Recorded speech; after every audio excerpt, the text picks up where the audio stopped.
बहुत अच्छा विषय अपना चल रहा है। जिन वाणी की ज्ञान गंगोत्री पूज्य गुरुवर्य श्री जी से मैं निवेदन करूंगी कि वो अपनी अमृतमय वाणी के अंदर जिन वाणी का रसपान कराए। पूज्य गुरुजी श्री डॉक्टर प्रतिभा सिंह जी महाराज।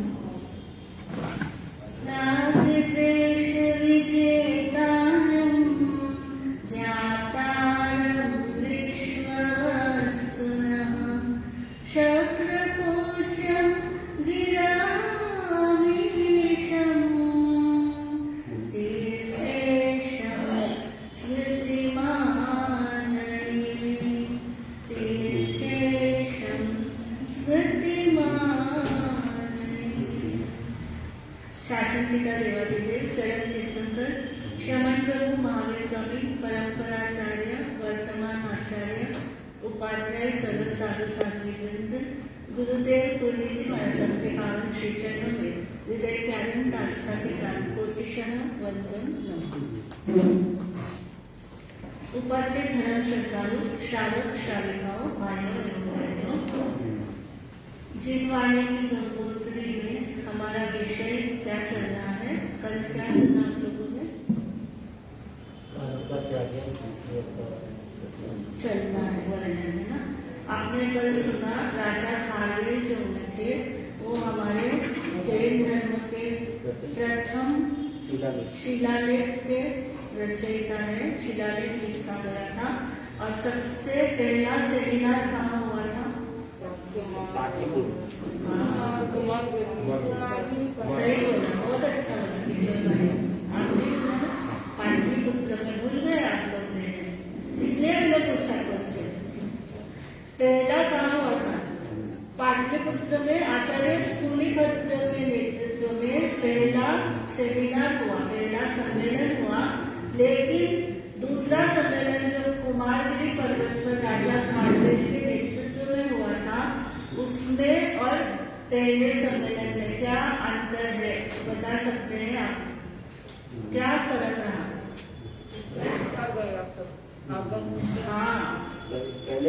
हाँ बिल्कुल बराबर बोली कि इसमें स्थूलीपत्र में पाटलिपुत्र में क्या हुआ था सम्मेलन में?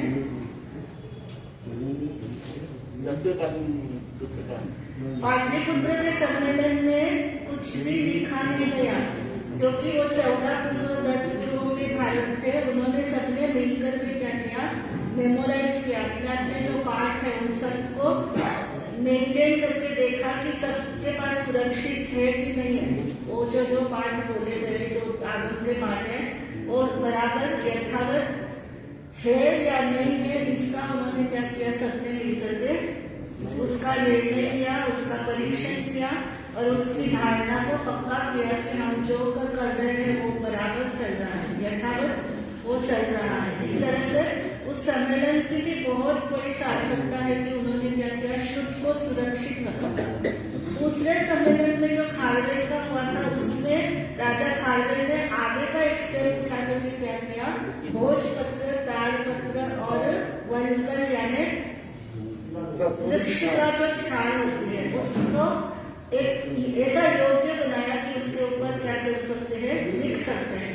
इस तरह से उन्होंने लगभग 200, 300 यानी मुनि संघ लिखने और फिर शारक शारिका संघ 700 और 700। कल हमारे बहनों का प्राकृतिक क्लास हुई थी और उसमें ये विषय आया तो उन लोगों ने बहुत अच्छी तरह से बता दिया कि कितनी साधुया थी, कितने साधु थे, कितने श्रावक थे, कितनी शारिकाएं थी, कितना फर्क पड़ता है। प्रवचन के अंदर विषय चलता है, ये बहनें क्या करती है? नोट करती है और उसको बहुत अच्छी तरह से इन्होंने नोट्स बनाई है। कल हमने देखा है कई बहनें ने क्या कर रही है? नोट्स बनाने, क्योंकि एक विषय जो कभी सुना जाता है वो दोबारा सुनने को मिलेगा या नहीं मिलेगा। हमें याद आता है कि बचपन में जब हम गणेश बाग शिवाजी नगर के अंदर पूज्य पूर्णिमा केसर देव जी महाराज साहब के नेतृत्व में उनके सानिध्य में शिविर चल रहा था और उस शिविर काल में रात्रि के समय में ज्ञानराज जी मेहता जो आज भी है विद्यमान है और वो हमको क्या करते थे? थोड़ा हिस्ट्री पार्ट हमको बताया करते थे। लेकिन वापस कभी भी जीवन में ऐसा योग मिला ही नहीं कि हमें कोई सुनाने वाला या कोई ऐसा व्यक्ति मिले जिससे हम क्या कर सके, ये विषय सुन सके। कभी नहीं सुना। उसके बाद में फिर गुंडी जी महाराज साहब के पास आने के बाद में वो संवत्सरी के बाद में कुछ पट्टावली का जरूर क्या करते हैं, हर वर्ष पारायण करते हैं, थोड़ा थोड़ा सबके बारे में बता देते हैं। तो इस तरह से ये कभी कभी ये विषय क्या होते हैं, हमारे टच में आते हैं, हम उसके साथ में जीते हैं, सुनते हैं, तो उसको अगर नोट कर लिया जाता है, हमारे जीवन भर के लिए क्या बन जाती है, अच्छी, बहुत अच्छी पूंजी बन जाती है। कल रतनलाल जी भी कह रहे थे, मैंने कहा मैं कुछ नया नहीं सुना रही, मैं तो जो है उसी को सुना रही हूँ कि जो जैन धर्म का मौलिक इतिहास है, आचार्य हस्तिमल जी महाराज साहब ने सबसे पहले प्रयत्न किया कि पूरे हमारे जैन धर्म का जो इतिहास है उसको अच्छे स्कॉलर्स, विद्वान सब मिल बैठ करके क्या करें, उसके ऊपर चर्चा करके और उसको एक अच्छा स्वरूप प्रदान करें। तो वह स्वरूप हमारे स्थानकासी परंपरा में आचार्य हस्तिमल जी महाराज साहब ने किया है और बहुत सुंदर ये 4 भागों में इतिहास है।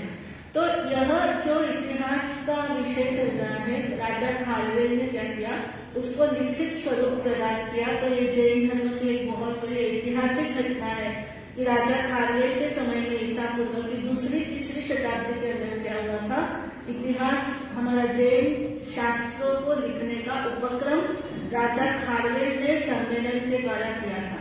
हमें इससे ये भी पता चलता है कि सम्मेलन क्यों करना चाहिए, सम्मेलन की क्या सार्थकता होनी चाहिए और सम्मेलन में क्या क्या हमें विचार विमर्श करने चाहिए। अगर हमारे श्रावक श्राविका समाज को यह मालूम नहीं होगा तो कैसे अच्छे अच्छे कार्य आगे बढ़ेंगे, कैसे बढ़ेंगे?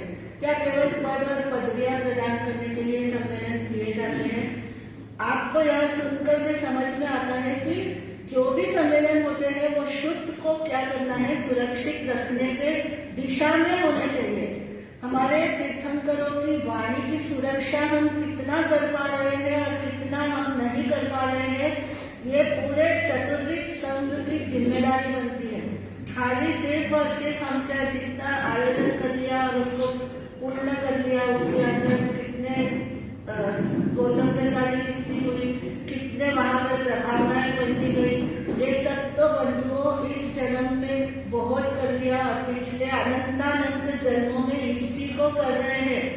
नहीं कहोगे तो भी वो करना ही है, खाना तो खाना ही है और सब बिजनेस भी करना ही है। लेकिन शुद्ध सुरक्षा की दिशा के अंदर जब तक भी कोई एक बहुत बड़ा महत्वपूर्ण आयोजन होता है, जब श्रम साध्य आयोजन जिसके अंदर तन मन धन का व्यय श्रावक समाज और साधु समाज द्वारा होता है, तो उसमें हमारे शुद्ध गंगा का कितना कितना सुरक्षा हो रही है, कितना हम देखेंगे भगवत गीता के हर भाषा के अंदर क्या है, अनुवाद है और हर व्यक्ति को उसको फ्री ऑफ चार्ज क्या मिलता है, करने की चाहते हैं तो भगवत गीता उनको अच्छे से अच्छे ढंग से कलरफुल आर्ट पेपर में क्या करते हैं, भगवत गीता दे देते हैं कि लो इसको पढ़ना, लो इसको पढ़ना। तो क्या होती है, ये शुद्ध की प्रभावना होती है और उसको पढ़ने वाले को भी और देने वाले को भी, पढ़ने वाले को भी, दोनों को क्या होती है, कर्म निष्काम की शुद्धिकरण होता है और उससे हमें लाभ होता है, आत्म लाभ होता है। आत्म लाभ होने वाली जो भी वस्तुएं हैं उनके प्रति हमारा बहुमान, उसके प्रति हमारा आदर सम्मान, उनके प्रति जो ज्ञान सिखाते हैं और ज्ञान के जो भी साधन होते हैं, शुद्ध ज्ञान के, सम्यक ज्ञान के धारक पुरुष होते हैं या कोई भी हो, श्रावक श्राविका हो या साधु साध्य हो, उनके प्रति हमारे मन के अंदर क्या होना चाहिए, बहुत बड़ा बहुमान होना चाहिए।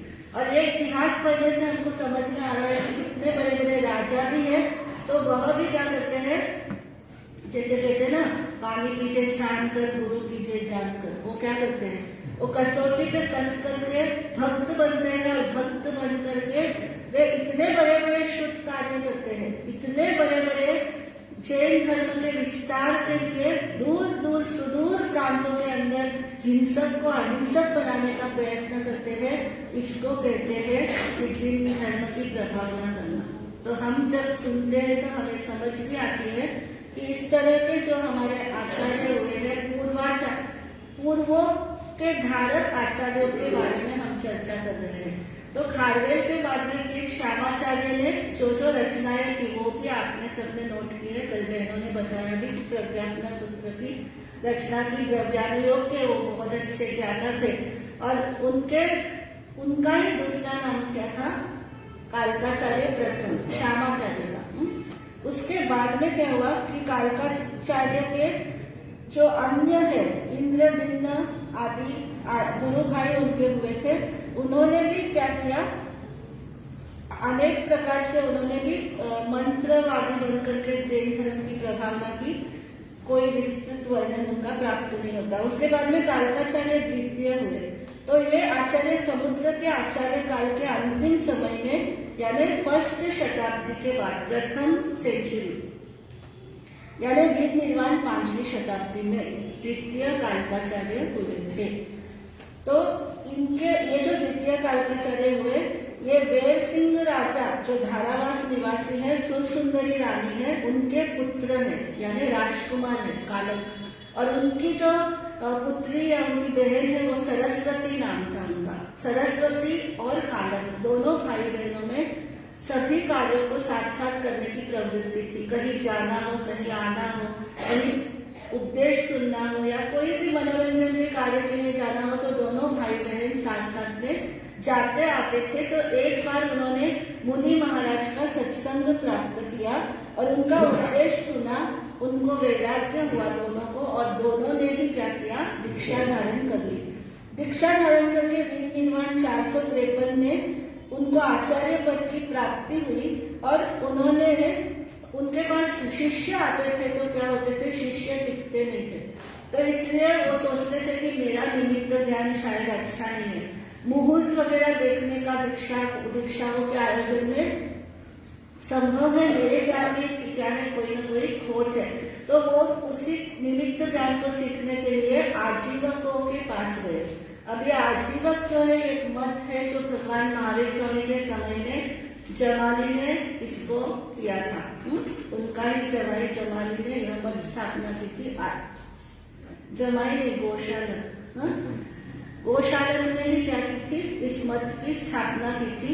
और ये आजीवक मत के जो व्यक्ति होते हैं, ये एक इनसे बहुत बड़ी संप्रदाय बाद में भी हमारे यहाँ पर प्रचलित हुई, जिसके अंदर वो रहते थे दिगंबर नग्न मुनि की तरह, और सारे जो आगम है वो श्वेतांबरों के आगमों की प्ररूपना करते थे। तो ऐसे आजीवक मत के जो साधु थे उनके पास निमित्त ज्ञान का अच्छा नॉलेज था। तो वहां पर जाकर के उन्होंने क्या किया, निमित्त ज्ञान सीखा, विशिष्ट ज्ञाता बन गए निमित्त ज्ञान है, यानी ये ज्योतिष है, मंत्र तंत्र आदि इन सब का। उसके बाद कालकाचार्य कहते हैं कि उज्जैनी के अंदर पधारे, तो वहां पर साध्वियों के समुदाय के साथ साध्वी सरस्वती को वहां के राजा ने देखा तो उसके ऊपर मोहित हो गए। उन्होंने उसका अपहरण करा करके अपने राज्य के अंतःपुर में पहुंचा दिया। आचार्य कालक को पता चला तो उन्होंने क्या किया, उनको समझाने का प्रयत्न किया तो कि वह साध्वी जी है, मेरी बहन है, इसको आप क्या करिए, छोड़ दीजिए। बार बार कहने पर भी राजा ने क्या किया, उसको नहीं छोड़ा। तो इन्होंने आचार्य कालक ने प्रतिज्ञा की कि इसको क्या करना चाहिए, राजच्युत करना चाहिए, राजा के पद से इसको हटा देना चाहिए। ऐसा राजा किस काम का? तो कहते हैं कि उन्होंने पागल की तरह अपना बिहेवियर किया और चौराहे पर घूमते रहे। वो राजा का नाम गर्दभील था। तो गर्दभील राजा को विश्वास हो गया कि ये क्या हो गया है, पागल बन गया है। फिर उज्जैनी से निकल करके भड़ोच के अंदर बलमित्र और भानुमित्र नाम के जो दो भाई थे, तो जो छोटे भाई भानुमित्र है उनका जो लड़का है, उन्होंने कालकाचार्य की वाणी को सुन करके वैराग्य धारण करके दीक्षा ले ली। इससे दोनों भाई रुष्ट हो गए और उन्हें कालकाचार्य को चातुर्मास के चलते चलते क्या किया, यहाँ इस नगरी में नहीं रहना, तुम यहाँ से जाओ। इस तरह से उनको वहां से विहार करने को बाध्य कर दिया। तो वहां से वे पुनः उज्जैनी के शक राज्य वहां से निकल करके कहते हैं कि जब वो इधर आए, दूसरी जगह पर आए, राजा सातवाहन के प्रतिष्ठानपुर नगर के अंदर आए, राजा सातवाहन के पास। और उधर आकर के उन्होंने कहा कि पर्युषण पर्व की आराधना करनी है, तो उसकी तैयारियां यहाँ पर की जाए और उसका धर्म ध्यान पूर्वक आयोजन रखा जाए। तो राजा सातवाहन श्रद्धालु थे, अच्छे भक्त थे, अनुयायी थे जैन धर्म के। उन्होंने देखा कि एक बहुत बड़ा कार्यक्रम जो कि हमेशा से इस राज्य के अंदर क्या होता है, चलता आया है, तो ऐसा उत्सव जो है वो इंद्र महोत्सव कहते हैं उसको। तो ये इंद्र महोत्सव जो है वह पंचमी के दिन ही आ रहा है, भाद्रवा शुक्ला पंचमी के दिन ही इंद्र महोत्सव मनाया जा रहा है। और उस इंद्र महोत्सव में सम्मिलित होने के लिए मुझे भी क्या करना पड़ेगा, वहां पर जाना पड़ेगा। तो हे आचार्य भगवान, क्या षष्ठी को अगले दिन नहीं रखा जा सकता है संवत्सरी पर्व? तो बोले कि नहीं, ये तो संभव नहीं है, आचार्य भगवान ने मना किया। तो कहते कि चतुर्थी को रखा जाए तो कैसा रहेगा? तो कालकाचार्य ने कुछ सोच करके कहा कि ठीक है, चतुर्थी को किया जा सकता है। तो उस दिन फिर उन्होंने क्या किया, चतुर्थी को ये जो समय था, ये जो कार्यक्रम था उनका इंद्र महोत्सव था, और उस दिन अगर संवत्सरी की जाती है तो बहुत से लोग धर्म ध्यान से वंचित हो जाते हैं। स्वयं राजा सातवाहन भी धर्म ध्यान पौषध आराधना से वंचित रह जाते हैं, और प्रजा भी स्वाभाविक है कि वहां महोत्सव में सम्मिलित होगी तो उनसे भी ये सब कार्यक्रम नहीं संभाले जाएंगे। इसलिए आचार्य ने कह दिया कि ठीक है, चतुर्थी को कर लिया जाए। तो कहते हैं कि उस समय चतुर्थी को यह पर्वाराधना की गई, और उसके बाद में एक परंपरा सी बना ली गई कि चतुर्थी को संवत्सरी करनी चाहिए। तो ये चतुर्थी की संवत्सरी जो प्रचलित है मूर्ति पूजक परंपरा के अंदर, तो वो इसी की देन है। इधर क्या होता है कि वे अपने मन के अंदर ये विचार करते हैं, और उज्जैनी के अंदर जाकर के कालकाचार्य ने वहां पर एक प्रबल सेना वहां की तैयार की, और उन्होंने इसके विरुद्ध, गर्दभीड़ के विरुद्ध क्या किया, युद्ध किया, और युद्ध करके उसको पराजित कर दिया, और अपनी बहन साध्वी सरस्वती को उनके चंगुल से छुड़ा लिया। लेकिन यह कृत्य क्योंकि साधु मर्यादा के विरुद्ध है, लेकिन फिर भी पूर्व धारक जो होते हैं उनके पास में अथॉरिटी होती है, वो जो करते हैं वापस उसका प्रायश्चित किया उन्होंने इस कृत्य का। ये कालकाचार्य द्वितीय है। ये स्वर्ण भूमि की तरफ, स्वर्ण भूमि यानी जहाँ पे सोना रहता है, आज के डेट के अंदर हम कोलार गोल्ड माइन से हमारे यहाँ पे है ना, या फिर दुबई वगैरह के क्षेत्र में। अब यहाँ पर कोई ऐसा उल्लेख नहीं है कि स्वर्ण नगरी कौन सी है, हमारे अनुमान से हम ये सोच रहे हैं। तो द्वितीय कालकाचार्य स्वर्ण भूमि की तरफ भी गए, और वहां पर उन्होंने कहते हैं कि अपने शिष्यों की मंद आगम सीखने की प्रवृत्ति को देखा कि वो सीखते ही नहीं है, और प्रमाद में अपने समय को व्यतीत करते हैं। तो वो रातों रात वहां पर जिनके ठहरे थे उनको बोला कि मैं यहाँ से जा रहा हूँ, मेरे शिष्यों को मत बताना, अगर बहुत पूछे तो कह देना कि सागर के पास में आचार्य चले गए हैं। तो कहते हैं वहां से निकल करके वो सागर कच्छ में चले गए, जो उनके पौत्र शिष्य है, उनके शिष्य के शिष्य प्रशिष्य है। ये बाद में उल्लेख आता है, लेकिन पहले ही आपको बता देने से आपको फिट रहेगा। तो इसलिए वहां पर चले गए, और वहां पर उन्होंने नहीं बताया कि मैं कौन हूँ, वो ऐसे ही जाकर के एक साधारण संत की तरह वहां पर जाकर के क्या करते हैं, वाचना जो हो रही उसमें बैठ जाते हैं पढ़ने के लिए, सीखने के लिए। और उनको बार बार सागर मुनि जो है उनको कहते हैं तुम इसके बारे में जानते हो क्या, तुम इसके बारे में जानते हो क्या? तो वो हाथ जोड़ करके कहते हैं कि हाँ मैं जानता हूँ। उनको नहीं पता कि ये कौन है। बाद में जब शिष्यों ने देखा कि हमारे जो गुरुदेव है यहाँ पर नहीं है, उनको पूछा शयाकर को, जिनके यहाँ ठहरे हुए थे कि गुरुदेव कहाँ गए। बहुत पूछने के बाद में वो शयाकर बोला तुम सब ज्ञान सीखने में प्रमादी बन रहे हो, तो तुम्हारे गुरुदेव तुमको छोड़ करके कहाँ चले गए, सागर गच्छ की तरफ उन्होंने कहा है कि मैं जा रहा हूँ। तो तो शिष्यों ने अपनी भूल का एहसास किया और वो सब मिलकर के कहाँ गए, उस तरफ विहार किया स्वर्ण भूमि की तरफ। तो वहां पर जब रास्ते में जाते रहे तो दूर दूर से संदेशा आने लग गया कि कालकाचार्य पधार रहे हैं, कालकाचार्य पधार रहे हैं। यह सुन करके जो सागर है मुनि है वो विचार में पड़ गए, अरे मेरे दादा गुरुदेव पधार रहे हैं। वो बड़े प्रसन्न होते हैं, अपने शिष्यों को कहते हैं कि उनसे ही हमको क्या मिला है, ये सारा ज्ञान मिला है। जब वो आए तो शिष्यों ने कहा कि गुरुदेव तो यहीं पर आए, गुरुदेव कहाँ है? तो बोले यहाँ तो कोई गुरुदेव नहीं है। लेकिन फिर उन्होंने वहां पर उज्जैनी में जाकर के जब उन्होंने उस रहने के स्थान के ऊपर जाकर के देखा तो उन्होंने पहचान किया कि वो हमारे गुरुदेव है। उन्होंने वंदन नमस्कार किया। तब सागर मुनि को पता चला तो उन्होंने भी क्षमा याचना की, आपसे मैंने वंदन भी करवाया और आपके साथ में मैंने अच्छा व्यवहार नहीं किया। फिर उसकी आलोचना करके उन्होंने गुरुदेव से पूछा, गुरुदेव मेरा पढ़ाना कैसा है, मैं कैसा पढ़ाता हूँ, वाचना कैसा देता हूँ? तो गुरुदेव ने कहा कालकाचार्य ने कि तुम अच्छा पढ़ाते हो, लेकिन सागर मुनि एक बात तुम ध्यान से सुनना।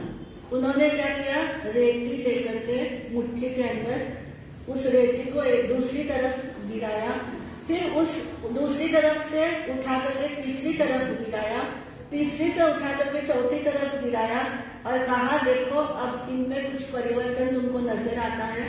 तो कहने लगे गुरुदेव पहले जो उठाया था दूसरे में वो सब नहीं था, दूसरे से तीसरे स्थान के ऊपर गया तो वो नहीं रहा।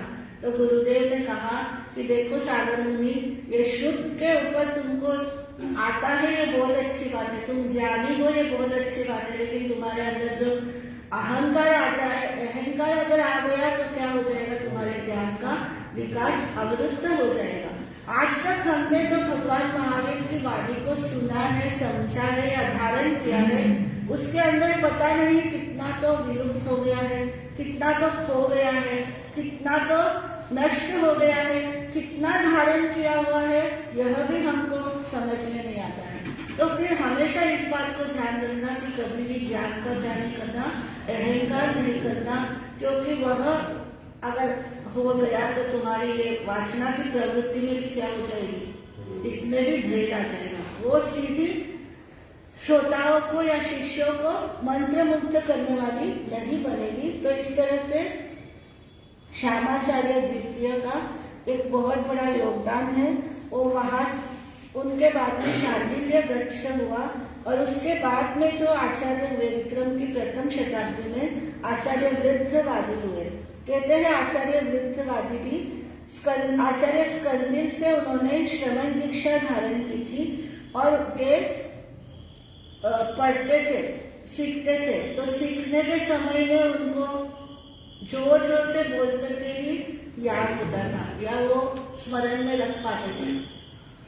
दीक्षा के बाद साधुओं के साथ में वो बैठते हैं, उठते हैं, सोते हैं, तो सब जगह क्या करते हैं, जोर जोर से बोलते हैं। तो उससे क्या होने लग जाता है, अगर आप भी प्रवचन सभा में आते हैं, एक जना सामयिक लेते हैं, जोर जोर से बोल बोल करके सामयिक लेते हैं, तो दूसरा प्रवचन सुन रहा है उसको डिस्टर्ब होता है, या आपका मोबाइल बज रहा है, तो एक का बज रहा है और यहाँ पर 300 जने बैठे हुए, सभी को क्या मिल रही है, सभी को ही बाधा हो रही है, सभी के साथ तुम क्या कर रहे हो, ज्ञान के अंतराय का बांध रहे हो। और उस ज्ञान के अंतराय के कारण से ही फिर क्या होता है, बुद्धि में जल्दी से चढ़ता नहीं है, सीखा हुआ याद रहता नहीं है और वापस उसको चिताते हैं तो भूल जाते हैं। आगे पाठ पीछे सपाट, है ना, आगे सुनते हैं पीछे का वापस सपाट होता रहता है। तो ये सब क्यों होता है, क्योंकि ज्ञान के अंदर क्या की बाधा डाली। तो यहाँ पर इनको भी नहीं चढ़ता है, वृद्धवादी को जोर जोर से बोलते हैं तो दूसरे साधु बोलते हैं तुम थोड़ा धीरे बोलो, तुम थोड़ा धीरे बोल सकते हो ना। तो एक दिन तो क्या हुआ, बहुत दंग आकर के किसी ने कह दिया, किसी साधु ने, कि क्या तुमको बहुत बड़ा मूसल में से क्या पेड़ उगाना है, मूसल में से तुम पेड़ उगाने वाले हो जो इतना जोर जोर से पढ़ते हो। सभी भी तो पढ़ते हैं लेकिन सब शांति से पढ़ते हैं। अब ये बात उनके दिल के ऊपर चुभ गई। कहते उन्होंने सरस्वती देवी की आराधना की और सरस्वती देवी की साधना से माता प्रसन्न हुई और उनको कहा सर्व विद्यावान भव, तुम सर्व विद्या संपन्न बन जाओ। और तुरंत जैसे ही आराधना संपन्न की आकर के उन्होंने मुनियों से कहा, तुम कहते हो ना मुसल में से पेड़ उगाता है, फूल उगाना है क्या, तो चलो मैं दिखाता हूँ तुमको मुसल में से कैसे फल फूल और पेड़ निकल आते हैं। कहते हैं कि सरस्वती मंत्र की साधना से सामने क्या है, मूसल उन्होंने रखा और उसकी साधना करके मंत्र की आराधना करके क्या किया, मूसल में से पेड़ पत्ते मतलब पेड़ पत्ते वगैरह फूटने लगे और फूल भी वहां पर नजर आने लग गए। तो सब लोग चकित रह गए। जो वृद्ध साधु है वो भी चकित हो गए, बोले अरे वाह, तुम तो क्या है बहुत ही विद्यावान हो गए, तुम तो बड़े बड़े ज्ञानवान हो गए। फिर उसने उनको क्या किया, आचार्य स्कंदी ने उनको आचार्य पद प्रदान कर दिया और आचार्य पद लेकर के वे भृगुपुर जा रहे थे। सिद्धसेन नाम के आचार्य जो कल्याण मंदिर स्तोत्र के रचयिता है। तो ये बहुत अच्छी घटना है कि वो आचार्य वृद्धवादी जब भृगुपुर के अंदर जा रहे थे तो सब लोगों को पता है कि आचार्य वृद्धवादी बहुत ज्ञानी है, बहुत विद्वान है। तो इसी को सुनकर के सिद्धसेन ने भी यह क्या किया था, पेट के ऊपर कहते पट्टा लगा करके चलते थे कि कहीं उनके ज्ञान से पेट फूट न जाए, है ना। इस तरह से वो चलते थे कि सभी को दिखा करके कि मैं तो बहुत क्या हूँ, ज्ञानवान हूँ। तो उनका निर्णय था कि अगर जो भी उनको वाद विवाद में हरा देंगे तो उनका शिष्यत्व स्वीकार कर लेंगे। तो शास्त्रार्थ करने के लिए आचार्य वृद्धवादी का नाम सुन करके वहां पर आए तो वो विहार कर रहे थे आचार्य वृद्धवादी, और बिहार में ही वो पीछे पीछे साथ में चले। तो एक जगह पर दोनों की भेंट हो गई और उसके बाद में वो उधर आचार्य को कहते हैं वृद्धवादी को कि आप क्या करो, मुझसे शास्त्रार्थ करो। तो आचार्य कहने लगे कि यहाँ पर शास्त्रार्थ का क्या प्रयोजन, ये सब गांव के लोग हैं, ये कहाँ संस्कृत भाषा समझेंगे। इसलिए कोई भी सभ्य हो यानी जर्जस हो तो कैसा हो, विद्वान तो हो, उसको समझ हो तो उसके सामने शास्त्रार्थ करने से फायदा है। लेकिन सिद्धसेन जिद के ऊपर आ गए कि नहीं, मुझे तो यही तो शास्त्रार्थ करना है। तो बोले ठीक है फिर करो शास्त्रार्थ। शास्त्रार्थ करने के लिए शुरुआत भी किसने की, सिद्धसेन ने ही की। और सिद्धसेन ने लच्छेदार संस्कृत भाषा में बहुत अच्छी तरह से उसके अंदर अच्छे मतलब तुकबंदी करके छंद अलंकार वगैरह सब डाल करके वो लच्छेदार भाषाओं का प्रयोग करते हैं। लेकिन गांव के लोग कहते हैं कि ये पंडित क्या बोलता है, हमको तो कुछ भी पढ़ने नहीं पड़ना।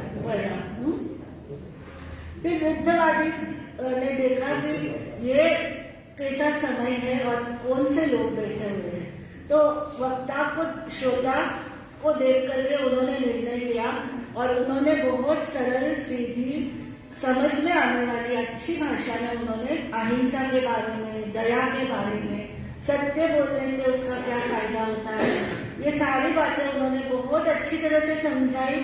तो ग्रामीण लोगों को बहुत अच्छा लगा, बोले कि ये हमारे जीवन जीने की कितनी अच्छी बातें बताई इन्होंने, अरे इनका तो बहुत अच्छा लगा, ऐसा हमें अपने जीवन में करने का प्रयत्न करना चाहिए। तो ऐसा सुन करके फिर आचार्य जो सिद्धसेन है वो कहने लगे कि मुझे आपका शिष्य बना दीजिए।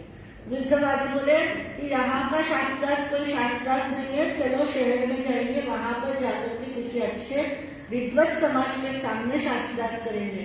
बोले नहीं गुरुदेव, आप अवसरज्ञ हैं, आप कालज्ञ हैं, आपको समझ है, आप अनुभव में भी समझदार है, इसलिए मुझे तो आपका शिष्यत्व धारण करना ही करना है। तो आचार्य सिद्धसेन के शिष्य वृद्धवादी के वो शिष्य बन गए। और फिर उसके बाद में वो कहते हैं कि शहर में भी आए, वहां पर उज्जैनी नगरी के अंदर आचार्य वृद्धवादी के पास से बहुत सारी विद्याओं को लेकर के फिर वो वृद्धवादी आचार्य अन्यत्र चले गए, मतलब दूसरी जगह विहार कर गए। और ये कहा है उज्जैनी में, जिसको अवंती कहते हैं। प्राचीन भाषा में उज्जैन का नाम क्या था, अवंती। और उसके बाद में कहते हैं जैनियों का वहां पर बहुत उत्कर्ष था, यानी जैनियों की बहुत भारी संख्या उज्जैन के अंदर रहती थी, इसलिए अवंती से उज्जैन यानी उत्कृष्ट जैनी जहाँ पर वास करते हैं वह क्या है, उज्जैन है। तो उज्जैन नगरी जो पहले अवंती नगरी थी, अवंती की तरफ जब सिद्धसेन दिवाकर पधार रहे थे तो उनको कई उपाधियां मिल गई थी। जैसे सर्वज्ञ पुत्र भी उनको कहा जाने लगा। तो राजा विक्रमादित्य की पालकी का सामने आना, रथ के ऊपर हाथी के ऊपर सवार होकर के राजा विक्रमादित्य सामने से आ रहे हैं और इधर श्रावक शाही का समाज जय जयकार करके सिद्धसेन दिवाकर को क्या कर रहे हैं, अगवानी कर रहे हैं। उनका वेलकम किया, उन्होंने स्वागत किया उज्जैनी नगरी के अंदर। इस तरह से विक्रमादित्य ने क्या किया, मानसिक वंदन दिया। मानसिक वंदन का मतलब मन से उन्होंने वंदन किया, कोई हाथ जोड़ करके या नीचे उतर करके वंदन नहीं किया। हाथी के ऊपर ही बैठे बैठे उन्होंने ऐसे ही वंदन किया। उसको समझ करके आचार्य सिद्धसेन ने भी उनको आशीर्वाद प्रदान किया। तो विक्रमादित्य कहने लगे कि आपका आशीर्वाद इतना सस्ता है कि कोई वंदन नहीं करे तो भी तुम क्या कर देते हो, उसको आशीर्वाद दे देते हो। तो कहने लगे कि तुमने मानसिक आशीर्वाद, तुमने मानसिक वंदन किया, उसी का मैंने क्या किया है, आशीर्वाद दिया है। तो राजा विक्रमादित्य बहुत खुश हो गए और वो हाथी से नीचे उतर करके गुरुदेव को वंदन नमस्कार करके सिर झुका करके वंदन नमस्कार किया कहते हैं। और फिर उसके बाद में उन्होंने और भी कई परीक्षाएं हुई उज्जैन नगरी के अंदर। कहते हैं कि कुछ इनको प्रायश्चित भी आया था सिद्धसेन दिवाकर को। क्यों आया था, तो कहते हैं कि उस समय संस्कृत भाषा का बहुत बड़ा बोलबाला था और लोग उपहास उड़ाते थे। विद्वान वर्ग जैन समाज का उपहास उड़ाने लग गए, हंसी करने लग गए कि इनको तो संस्कृत भाषा आती भी नहीं है, संस्कृत भाषा में इनका कोई कुछ भी ग्रंथ नहीं है, ये बोल भी नहीं सकते है संस्कृत भाषा। इस तरह से हंसी उड़ाई। तो सिद्धसेन जन्म से ही क्या थे, संस्कृत के बहुत प्रकांड विद्वान थे।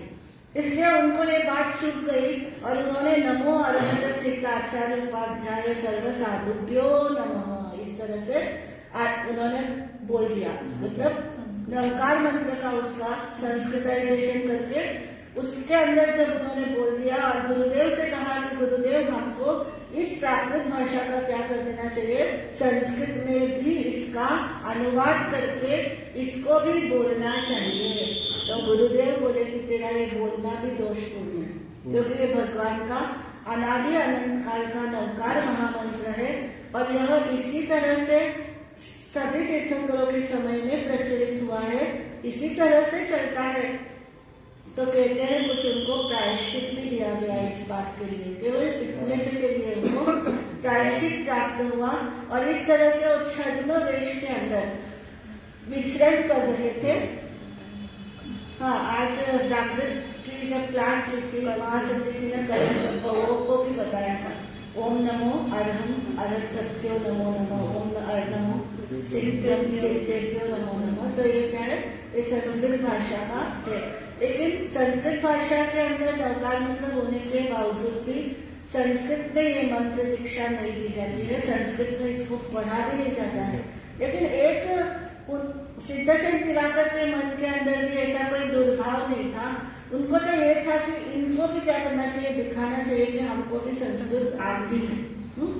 तो इसके लिए कहते हैं कि उनको प्रायश्चित स्वरूप वहां पर विक्रमादित्य राजा के यहाँ पर एक बहुत बड़ा मंदिर है। अगर आप किसी ने देखा हो तो कौन सा मंदिर है?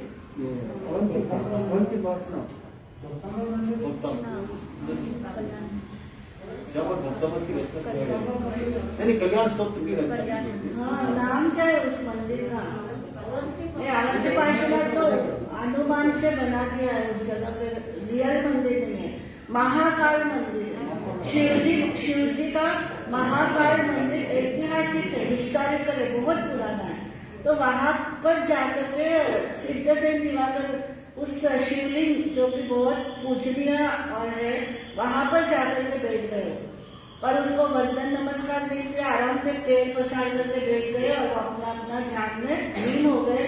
तो पुजारियों ने, लोगों ने, सबने देखा, राजा विक्रमादित्य को जाकर के उन्होंने कह दिया कि ये कौन व्यक्ति आकर के बैठा है जो शिवलिंग के सामने पैर पसार करके और बड़े अनादर से बैठा हुआ है।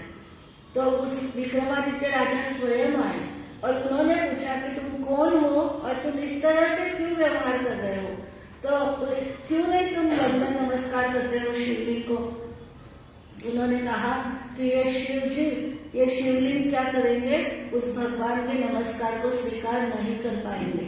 वो तीर्थंकर परमात्मा देवाधिदेव है, देवों के भी देव है, महादेव से भी बढ़कर के है, तो वो इसको नहीं धारण कर पाएंगे। तो बोले अच्छा करके बताओ, मैं सामने देखता हूँ। और उस समय कहते हैं कि कल्याण मंदिर स्तोत्र का लगातार वो क्या करने लगे, उच्चारण करने लग गए अपने आप। यानी फर्स्ट टाइम कोई बना हुआ नहीं था कल्याण मंदिर स्तोत्र, लेकिन संस्कृत के इतने अच्छे विद्वान थे कि उन्होंने पूरे श्लोक बोलते चले गए।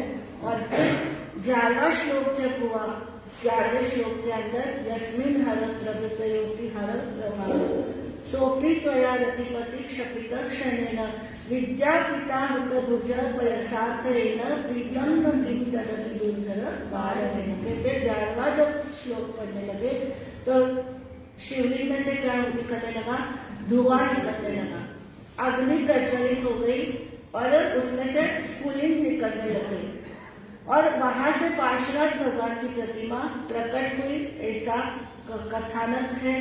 और यह कथानक वैसे जैन धर्म के मौलिक इतिहास में नहीं मिलता है, लेकिन यह अन्य स्थानों के ऊपर यह कथानक चलता है। लेकिन पार्श्वनाथ भगवान की प्रतिमा प्रकट हुई और फिर उसके बाद जैनियों ने क्या किया, क्या नाम बोला आपने, अवंती पार्श्वनाथ का ना, अवंती पार्श्वनाथ का मंदिर वहां पर स्थापित हुआ।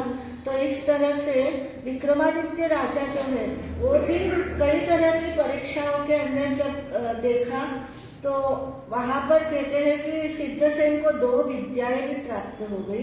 मंत्र विद्या का एक पत्र मिला था उनको, हेम सिद्धि विद्या यानी जितना चाहे उतना सोना बना सकते हैं, और सरसत विद्या से जितने सैनिक चाहे उनको वह उत्पन्न कर सकते हैं, सैनिक उन सरसों से सैनिक बना सकते हैं सैकड़ों। उसके बाद में देवपाल जो है कुरबानपुर के राजा, विद्या बल से उनको क्या किया, युद्ध में उनको विजयी बनाया, किसने, सिद्धसेन दिवाकर ने। और उसके बाद दिवाकर पद से राजा ने उनको सम्मानित किया। और उसके पश्चात में वे कहते हैं कि वो काफी आराम से राजा के सभी राजस्वी सुखों का भोग करते हुए और अच्छा खान पान खाते हुए प्रमाद में रहने लगे। तो आचार्य विद्यावादी ने स्वयं आकर के गुरुदेव ने उनको उनके जो पालकी है, उनकी पालकी को अपने कंधे के ऊपर लेकर के चले, तो थोड़ा सा लड़खड़ाते हुए चलने लगे। तो उन्होंने कहा कि तुम्हारे जो कंधे हैं तो वो क्या, तुम भूरी भार भरा प्रांत बाधती स्कंध ऐशते, मतलब भार के कारण से तुम्हारा स्कंध यानी ये जो कंधा है वो क्या इधर उधर लड़खड़ा रहा है, इसलिए तुम पालकी को ठीक से नहीं चला रहे हो। तो आचार्य वृद्धवादी कहते हैं तथा न बाधते स्कंद यथा बाधती बाधते। वो बोलते मेरा स्कंद नहीं दुख रहा है, तुम्हारा जो शब्द है ना, बाधते बोलना चाहिए, वहां तुम क्या कर रहे हो, बाधती बोल रहे हो। कहा तो तुम इतने अच्छे संस्कृत के विद्वान, तुमको क्या हो गया, तुम्हारे प्रमाद के कारण से तुम स्वाध्याय बराबर नहीं फेर रहे हो, इसलिए क्या हो रहा है, तुम्हारे इसमें शब्दों में भी क्या हो रही है, गड़बड़ हो रही है। तो कहते हैं फिर उन्होंने क्या किया, गुरुदेव के सामने क्षमा याचना की और पुनश्च वह बहुत ही सुंदर ढंग से अपने संयम की मर्यादाओं का पालन करते हुए विचलन करते हैं। और आचार्य सिद्धसेन दिवाकर से राजा विक्रमादित्य अत्यंत प्रभावित होकर के जैन धर्म की भारी प्रभावना की उन्होंने। वो स्वयं भी क्या हुए, जैन बन गए और उन्होंने स्वयं ने शासन की बहुत प्रभावना की। और राजा विक्रमादित्य से ही क्या चालू हो गया, विक्रम संवत चालू हुआ, है ना। विक्रमादित्य ने परोपकार के क्या क्या कार्य किए थे, तो कहते हैं कि उन्होंने न्यायोदार ग्रंथ की रचना करवाई अपने राजमहल में। 18 राजाओं को सिद्धसेन ने प्रतिबोध दिया और उनके महाप्रभावक कार्यों के पश्चात उन्होंने जो जो दिया, तो कहते न्यायोदार ग्रंथ दिया, जो न्याय के क्षेत्र के अंदर जिसको लॉजिक कहते हैं आज आपकी भाषा में, लॉजिक है ना। तो लॉजिक्स यानी न्याय के विषय में उन्होंने बहुत बड़ा ग्रंथ लिखा जिसको न्यायावतार कहते हैं, जिसमें तर्क वितर्क आर्ग्यूमेंट्स करके क्या किया गया, सिद्धि की गई है। तो सन्मति तर्क प्रकरण ये आज भी हम लोग अपने जैन धर्म में पाथर्डी बोर्ड से जो परीक्षाएं होती है उसमें सन्मति तर्क प्रकरण है ना, यानी अच्छी बुद्धि से तर्क वितर्क करके बात को समझना। तो सन्मति तर्क प्रकरण भी सिद्धसेन दिवाकर की देन है ना। 32 द्वादशिकाएं लिखी उन्होंने, यानी 32 गाथाओं वाली 32 ऐसे क्या अलग अलग काव्य उन्होंने लिखे जिसको 32 द्वादशिकाएं कहते हैं। न्यायावतार भी लिखा और नयावतार भी लिखा। नय जो प्रमाण और नय है जैन न्याय में, उस नय का भी एक ग्रंथ लिखा जिसको नयावतार कहते हैं। न्यायावतार अलग है, नयावतार अलग है। फिर कल्याण मंदिर स्तोत्र की उन्होंने रचना की और उन्होंने इस पहली शताब्दी के अंदर, विक्रम की ये पहली शताब्दी है क्योंकि विक्रमादित्य राजा से विक्रम संवत मालव संवत चला, तो ये बहुत उल्लेखनीय बात है कि ये 470 वर्ष के बाद, वीर निर्माण के 470 वर्ष के बाद में क्या हुआ, विक्रमादित्य का विक्रम संवत चला। तो आज तक हम जो भी बात कर रहे हैं वीर निर्माण संवत से ही कर रहे हैं क्योंकि इससे पहले कोई संवत चला ही नहीं। शक संवत भी बाद में हुआ, यानी 135 वर्ष पूर्व शक संवत चला वीर निर्माण से 175 वर्ष के बाद में, और ईस्वी चली तो भी 57 वर्ष के बाद में चली। मतलब ईस्वी सन जो हम क्रिश्चियन का एडी बोलते हैं ना, ये एडी यानी 1st सेंचुरी एडी, और जो उससे पहले हुआ उसको 1st century BC, 2nd century BC, इस तरह से बोलते हैं। तो जो ईसा संवत चला यानी जीसस का जो संवत चला वो 57 वर्ष के बाद में चला। किसके? विक्रम संवत के 57 वर्ष के बाद में। तो जब भी कोई कैलकुलेशन करता हो, विक्रम संवत और वीर निर्माण संवत, ये 2 संवत हमारे जो पिछले आचार्य हैं, चाहे वो जैन धर्म के मौलिक इतिहास का पहला एडिशन देख लो या इससे पूर्व की कोई भी रचनाएं जो होगी, तो उस टाइम पीरियड के अनुसार वो संवत ही डलेगा उसमें। तो उस समय ईस्वी सन था ही नहीं। आप भी सोचते होंगे कि आप क्या, हम भी सोचते हैं क्या वीर निर्माण संवत, हमको तो अब पता है इसलिए अब हमको नहीं पता, हमें नहीं लगता कुछ भी। लेकिन आप इतने दिन से क्या सुन रहे, वीर निर्माण संवत 170 में स्थूली पत्र के सामने ये हुआ था, वीर निर्माण संवत इसमें हुआ था, क्योंकि और कोई पहचान थी ही नहीं, है ना। वीर निर्माण संवत ही हमारे लिए क्या था, उपादेय था और वही कार्यरत था। इसलिए उसके बाद में 470 वर्ष के बाद में प्रथम शताब्दी विक्रम की प्रारंभ हुई, और वो कब हुई, आचार्य सिद्धसेन के समय में हुई। राजा विक्रमादित्य के ऊपर प्रभावित करने वाले, जैन धर्म का प्रभाव डालने वाले, अहिंसा के प्रति उनके सम्मान दिलाने वाले कौन है, आचार्य सिद्धसेन दिवाकर है, जिन्होंने विक्रमादित्य को क्या किया, जैन धर्म से जोड़ा। तो बंधु, हमारे पूर्वाचार्यों की बहुत बड़ी क्या है, मेहनत है इसके पीछे।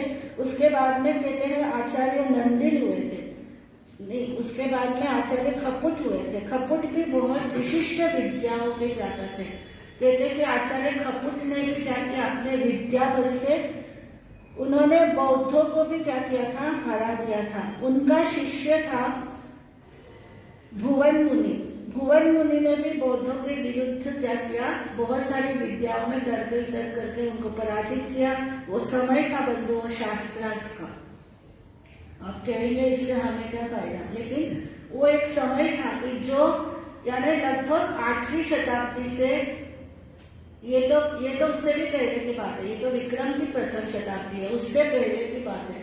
तो उससे पहले जो है वीर निर्माण संवत 470 वर्ष के बाद में लगभग 5वीं शताब्दी वीर निर्माण की, और ईसा पूर्व की ईस्वी सन की पहली शताब्दी लेना चाहिए, है ना। तो इस सेंचुरी के अंदर क्या था, तार्किक युग था, यानी तर्क वितर्क करके जो अपने धर्म को, जो अपनी बात को सिद्ध कर सकेगा स्पष्ट रूप से, उसको राजा क्या करता था, सम्मानित करता था। और उसके राज्य में उस धर्म की क्या होती थी, प्रतिष्ठापना होती थी। तो एक बहुत बड़ी चुनौती होती थी जैनाचार्यों को कि वे अपने धर्म की प्रभावना करके क्या करें, राज धर्म बनाए और उसमें अपने धर्म को सम्मानित और सत्कारित होते देखे। तो इससे उनको एक सेटिस्फेक्शन होती थी कि हमने अपने धर्म के लिए क्या किया है, कुछ किया है। तो इसलिए वो क्या करते थे, ऐसे संस्कृत के ग्रंथों की रचना करते थे, संस्कृत में वाद विवाद करके स्वयं चैलेंज लेते थे, दूसरे बौद्ध भिक्षु हो या दूसरे लोग हो। तो कहते हैं कि इस तरह से क्या करते थे, वो अपने मत की स्थापना करके उसके प्रति श्रद्धा और निष्ठा के भाव जगाते थे लोगों के मन के अंदर। तो ये बहुत बड़ा कार्य खपुट मुनि ने भी किया था। और उसके बाद में आचार्य रेवती मित्र हुए, फिर आचार्य समुद्र हुए, फिर आचार्य मंगू हुए। और उसके बाद में इसके अंदर मंगू के लिए भी बहुत अच्छी अच्छी बातें बताई गई है। मैं शॉर्ट भी करती हूँ, लेकिन फिर भी थोड़ा थोड़ा तो मुझे बोलना ही पड़ता है जो जरूरी होता है। बाकी चीजों को मैं बोलती भी नहीं हूँ आपके सामने, जितना जरूरी होता है उतना ही कहना मेरे लिए पर्याप्त होता है।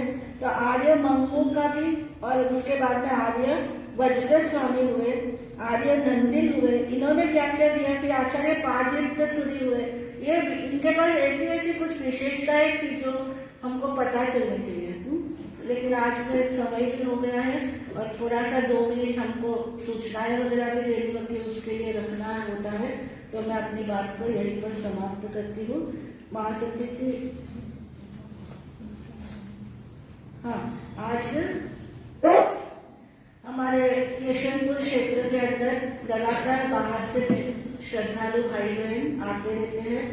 आज इसी कड़ी के अंदर लादूलाल जी ओस्तवाल है ना, अध्यक्ष जी, वो भी यहाँ पर आए हुए हैं, उनका भी हम सम्मान करते हैं।